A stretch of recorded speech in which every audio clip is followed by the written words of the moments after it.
राधे राधे, जय श्री कृष्णा। टारगेट भी सेशन में आपका स्वागत है। तो जैसा कि आपको पता है कि हम एनसीईआरटी का 10th क्लास का कोर्स फिनिश कर रहे हैं, ठीक है, बहुत अच्छे से सीख रहे हैं। और यहाँ पर हमारे अभी 2 चैप्टर फिनिश हो चुके हैं और तीसरा चैप्टर हमारा स्टार्ट हो गया है। तो तीसरे चैप्टर की एक्सरसाइज हमारी 3.1, ठीक है, 3.1 का हमारा फर्स्ट क्वेश्चन हो गया था। आज हमारा सेकंड क्वेश्चन है, ठीक है बाबू। और अच्छे से मेहनत करो क्योंकि अब हमारे पास इतना टाइम नहीं है, क्योंकि बोर्ड हमारा करीब आ रहा है, ठीक है। और 2-3 महीने बचे हैं, 2-3 महीने ऐसे ही गिनने में निकल जाएंगे, ठीक है। इसलिए बेटा अच्छे से मेहनत करो और इतना टाइम नहीं है, और कहीं से भी हमारा सिलेबस हमको कवर करना है और उसके बाद हमको रिवीजन करना है, ठीक है बाबू। अच्छे से मेहनत करो क्योंकि अच्छे से प्रिपरेशन करोगे तभी हम अच्छे से परसेंटेज ला सकते हैं, ठीक है बाबू। नहीं तो फिर परसेंटेज नहीं आएगी अच्छी, फिर मम्मी पापा और पड़ोसी, आस पड़ोसी सब क्या कहेंगे कि इनका लड़का कुछ करता ही नहीं है, ठीक है बाबू। इसलिए हमको मेहनत करनी है क्योंकि हमको अपने माँ बाप का नाम को रोशन करना है, ठीक है बेटा। तो देखो आज हम क्वेश्चन बहुत अच्छा पढ़ने वाले हैं और बहुत अच्छे क्वेश्चन है। इसमें हमारे 3 पार्ट दिए हुए हैं, ठीक है, एक एक करके हम अच्छे से फिनिश करेंगे। और इसको हम क्वेश्चन को पहले समझते हैं, क्वेश्चन हमारा कह क्या रहा है आखिर में, है ना। तो क्वेश्चन 2 है और एक्सरसाइज हमारी क्या है 3.1, ठीक है। तो हमारा क्वेश्चन 2 क्या कह रहा है, अनुपातों A1/A2, B1/B2, C1/C2 की तुलना ज्ञात कीजिए। यानी कि हमको इससे तुलना करनी है, ठीक है, कि निम्न समीकरण युग्म द्वारा निरूपित रेखाएं एवं बिंदु, ठीक है, पर प्रतिच्छेद करती हैं, समांतर हैं या अथवा संपाती हैं। तो सबसे पहले हम इन तीनों के बारे में अच्छे से डिस्कस करेंगे कि हमारी प्रतिच्छेद क्या होता है, समांतर क्या होता है और संपाती क्या होता है, ठीक है। हमारे 3 प्रकार के केसेस बनते हैं, तो एक एक करके हम तीनों केसेस समझ लेते हैं, ठीक है। 3 प्रकार के केसेस बनेंगे हमारे, तो हम समझेंगे तीनों केसेस एक एक करके। तो फर्स्ट केस हमारा क्या बनता है, यहाँ पर A1/A2 इक्वल टू B1/B2 हमारा इक्वल नहीं होगा, ठीक है। जब हमारा इक्वल नहीं होगा तब हमारा क्या हो जाएगा, यहाँ पर हमारा यहाँ पर प्रतिच्छेद रेखाएं हो जाएंगी, ठीक है। प्रतिच्छेद रेखाएं कैसी होती हैं, जो कि हमारी एक दूसरे को रेखा काटती हुई, ठीक है, 2 रेखा हैं वो हमारी क्या है, एक दूसरी रेखा को काट रही हैं। जहां पर काटता है, ठीक है, वो हमारा क्या होता है, प्रतिच्छेद बिंदु होता है। तो वो हमारा क्या हो जाएगा, ओ हो जाएगा। क्लियर। तो इनको आप इस डायग्राम से समझिएगा। क्लियर। तो देखो अब दूसरे केसेस की बात कर रहे हैं। दूसरा केस हमारा क्या होता है, सेकंड केस होता है हमारा A1/A2 equal B1/B2 equal not C1/C2, ठीक है। ये क्या हो गया हमारा,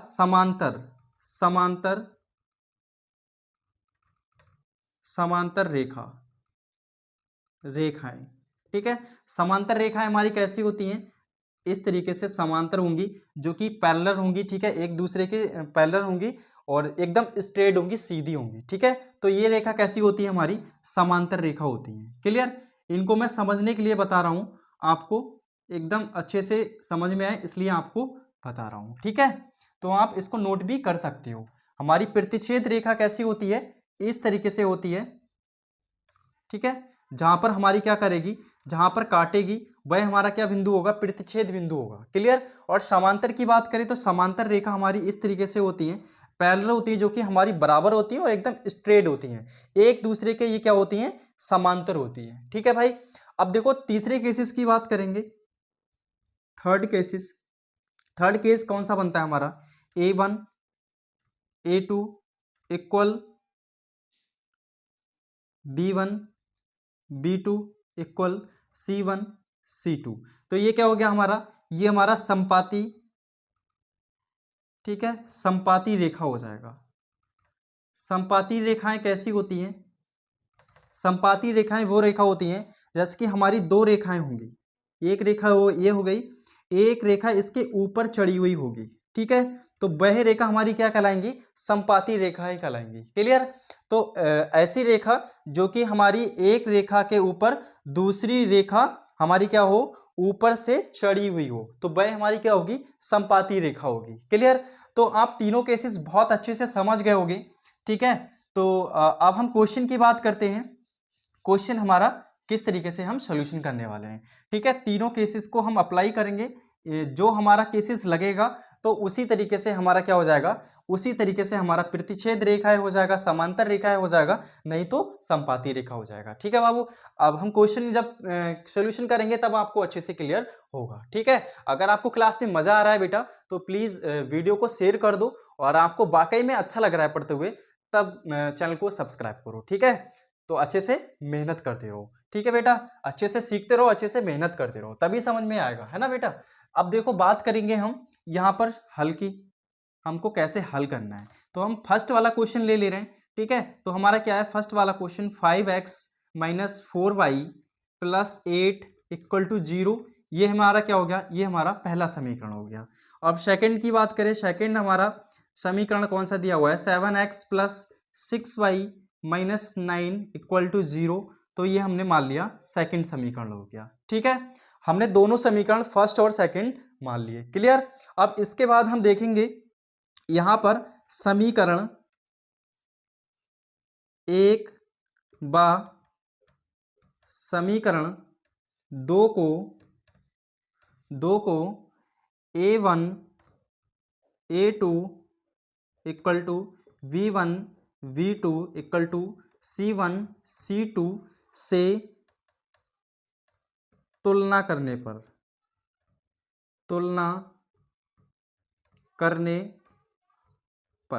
ठीक है, अब हम तुलना करेंगे इस जो हमारी समीकरण है फर्स्ट और सेकंड को, इससे तुलना करेंगे। तो हमारा ये क्या हो जाएगा, ये हमारा a1 हो जाएगा, ये हमारा a2 हो जाएगा।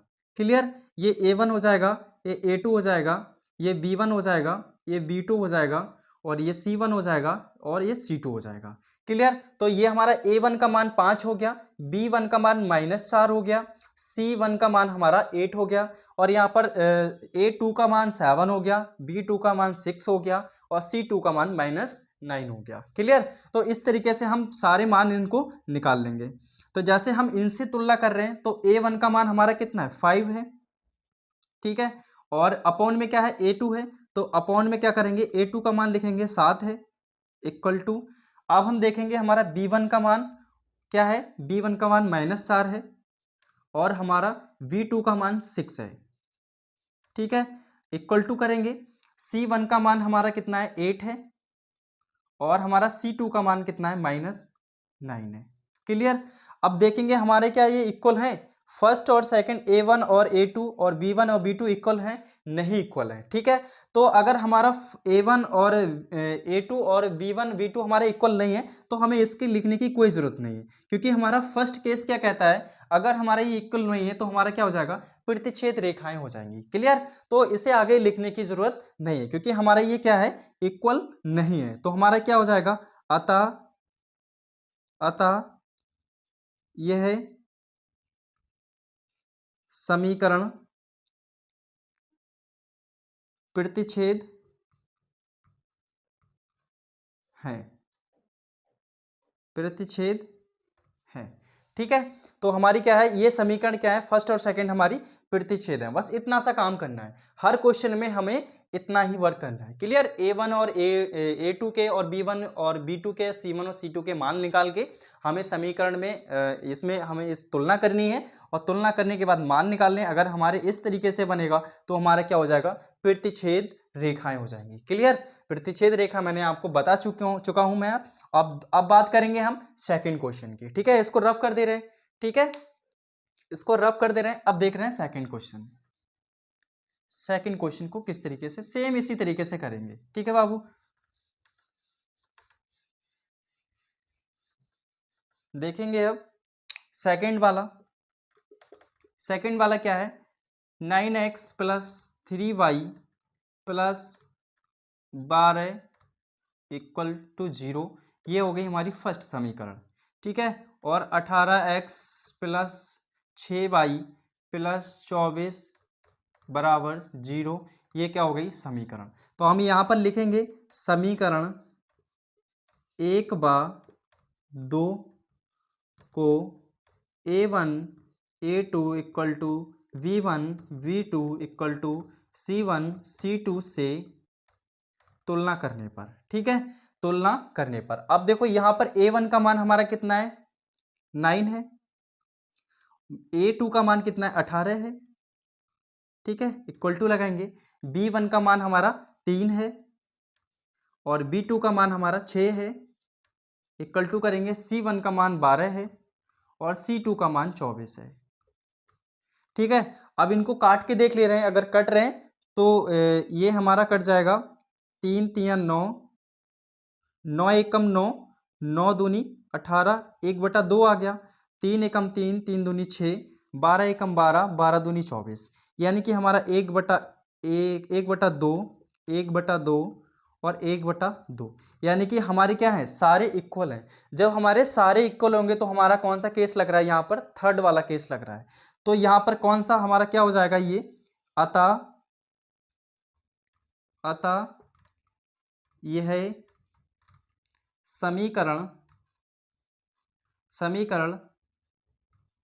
संपाती है, ठीक है। तो ये क्या हो गए, हमारे संपाती हो गए, क्योंकि हमारे क्या है, तीनों इक्वल आए, A1 और A2 और B1 B2 C1 और C2 हमारे क्या है, तीनों इक्वल आए, तो हमारा क्या हो जाएगा, संपाती हो जाएगा। क्लियर। तो हमने संपाती के बारे में बात करी थी कि एक रेखा, दो रेखा होती है हमारी, वो एक दूसरे के हमारे ऊपर चढ़ी हुई हो, ठीक है, तो वो हमारी क्या कहलाती हैं, वही संपाती रेखा कहलाती हैं, ठीक है बेटा। देखो अब हम बात करेंगे तीसरे क्वेश्चन की, ठीक है। अब तीसरा क्वेश्चन करते हैं।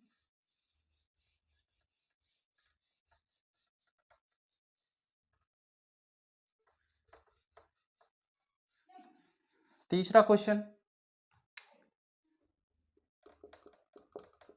क्वेश्चन क्या है, 6x - 3y + 10 = 0, ठीक है, ये फर्स्ट समीकरण हो जाएगी। और 2x - y - 9 = 0, ये सेकंड हो जाएगी। तो यहाँ पर हम सेम लिखेंगे, समीकरण 1 व समीकरण 2 को तुलना करेंगे। A1 A2 = V1 V2 = C1 और C2 से, ठीक है। तो तुलना कर देंगे तो A1 का मान हमारा कितना है, 6 है, और A2 का मान हमारा 2 है, ठीक है। और इक्वल टू लगाएंगे, B1 का मान हमारा कितना है, -3 है, और हमारा V2 का मान कितना है, 1 है। क्योंकि यहाँ पर कोई भी संख्या नहीं है तो हमारा क्या है, y है, तो यानी कि y का मतलब क्या हो गया, यहाँ पर एक हमारा छिपा हुआ होता है, ठीक है। तो एक को हम मानेंगे तो यहाँ पर हमारा क्या हो जाएगा, 1 हो जाएगा। तो हमारा इसी तरीके से 1 आ जाएगा यहाँ पर, ठीक है। इक्वल टू लगाएंगे और यहाँ पर देखेंगे C1 का मान हमारा कितना, 10 है, और C2 का मान हमारा -9 है, क्लियर। अब यहाँ पर देखेंगे क्या हमारा बराबर है, यहाँ पर काटेंगे तो 2 3 6 आ गया, ठीक है। और ये माइनस का 1 आएगा बेटा, माइनस का 1, क्योंकि माइनस लगा हुआ है तो माइनस का 1 आ जाएगा, ठीक है। तो माइनस से माइनस कैंसिल हो जाएगा, और 1 का मतलब कोई होता नहीं है, ठीक है। तो हमारा क्या है, ये हमारा आपस में इक्वल है, लेकिन हमारा ये वाला क्या है, ये वाला इक्वल नहीं है। जब हमारा ये वाला इक्वल होगा और ये वाला इक्वल नहीं होगा तो हमारा क्या होगा, समांतर हो जाएगा। यानी कि हमारा क्या है, 3 इक्वल 3 हो गया, ठीक है। इक्वल नॉट हमारा क्या हो जाएगा, 10/-9। इसके नीचे हम 1 लगा भी सकते हैं, कोई दिक्कत वाली बात नहीं है, ठीक है। तो हमारा यहाँ पर केस कौन सा लग रहा है, यहाँ पर केस हमारा सेकंड वाला लग रहा है। तो सेकंड वाला हमारा क्या है, अतः यह समीकरण, यह अतः यह समीकरण समांतर रेखा है, समांतर है, क्लियर। तो हमारा क्या हो गया, ये समांतर हो गया। तो हमने तीनों पार्ट हमने सेकंड वाले क्वेश्चन के बहुत अच्छे से फिनिश कर लिए, ठीक है। मैं उम्मीद करूंगा कि आपको बहुत अच्छे से समझ में आया होगा, ठीक है।